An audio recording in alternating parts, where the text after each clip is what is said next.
अस्सलाम वालेकुम व्यूअर्स, उम्मीद करता हूं आप खैरियत से होंगे। आज हम बात करेंगे सेल्स टैक्स पे जो नई अमेंडमेंट आई है, यानी सेक्शन 14A(B) जो ऑलरेडी एग्जिस्टिंग था, उसके बाद उन्होंने 14A(C) और 14A(D) सेल्स टैक्स में नई दे दी है। यानी 14A(B) में जो पहले मौजूद थी उसमें क्या बात थी कि बोर्ड के पास, कमिश्नर के पास ये इख्तियार है कि वो अगर आप सेल्स टैक्स में रजिस्टर्ड नहीं है तो उस सूरत में वो बिजली का, गैस का जो कनेक्शन है उसको डिसकनेक्ट कर सकता है। अगर बंदा रिटर्न फाइल करता है या सेल्स टैक्स में रजिस्टर्ड हो जाता है तो उस सूरत में उसको स्टोर कर दिया जाएगा, रिमूव कर दिया जाएगा। लेकिन अभी इन्होंने नई इंसर्शन कर दी है, नई अमेंडमेंट्स आ गई है, उसमें 14A(C) और 14A(D). 14A(C) में जो बात की गई है उसमें कमिश्नर को ये पावर दे दी गई है कि भाई आपने, जो पर्सन बिजनेस कर रहा है, अगर वो सेल्स टैक्स में रजिस्टर्ड नहीं है तो उसका बैंक अकाउंट जो है वो आपने अटैच कर लेना है, उस पर बार लगा देनी है कि वो बैंक अकाउंट इस्तेमाल ना कर सके। और इसी तरह से A(D) में जो बात की है, 14A(D) में जो बात की है कि भाई वो बंदा अपनी इमूवेबल प्रॉपर्टी को वो डिस्पोज ऑफ नहीं कर सकता, वो ट्रांसफर नहीं कर सकता। तो सबसे पहले नंबर पे कमिश्नर जो है वो इंटीमेट करेगा, टैक्स पेयर को इंटीमेट करेगा कि भाई आप सेल्स टैक्स में रजिस्टर्ड नहीं है। क्योंकि यहां पर जो बात लिखी हुई है वो ऑर्डर की लिखी हुई है कि वो जो पर्सन फेल हो गया है अपना सेल्स टैक्स में रजिस्ट्रेशन करवाना, तो उसके बाद वही ऑर्डर वो बैंक वालों को भेज देंगे, फाइनेंशियल इंस्टीट्यूशन को भेज देंगे, बैंकिंग कंपनीज को भेजेंगे या शेड्यूल्ड बैंक्स को भेजेंगे।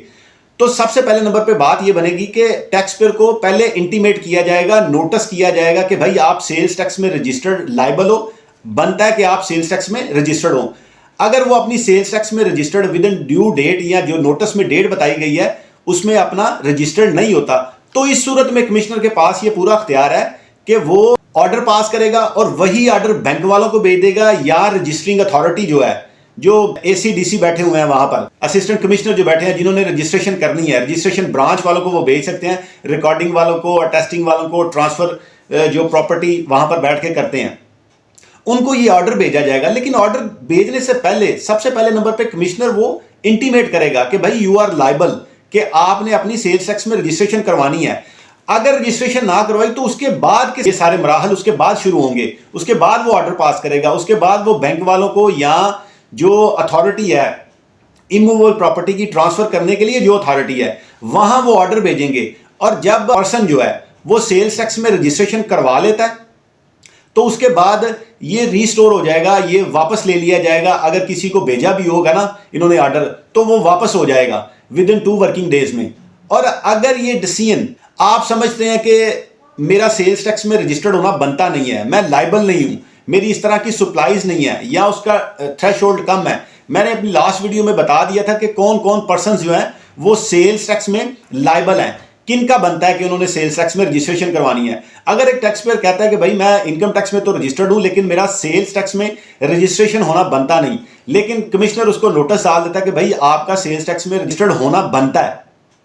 और ऑर्डर पास कर देता है, और आप इस ऑर्डर के अगेंस्ट अपील में जा सकते हैं चीफ कमिश्नर के पास। यानी कमिश्नर के फैसले के अगेंस्ट इन दोनों सूरतों में, 14A(C) में और 14A(D) में जो बताया गया है, आप इसके खिलाफ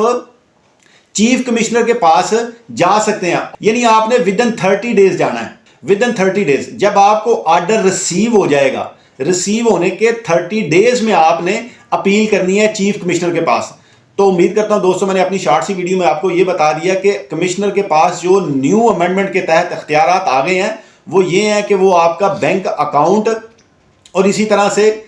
जो ट्रांसफर ऑफ इमूवेबल प्रॉपर्टी है उस पर बार उन्होंने लगा दिया कि भाई आप पहले सेल्स टैक्स में रजिस्टर्ड हो। उसका सारा तरीकाकार मैंने आपसे शेयर कर दिया। तो अल्लाह करीम मौला हुसैन के सदके आपके लिए और मेरे लिए आसानियां पैदा करे। जज़ाकल्लाह।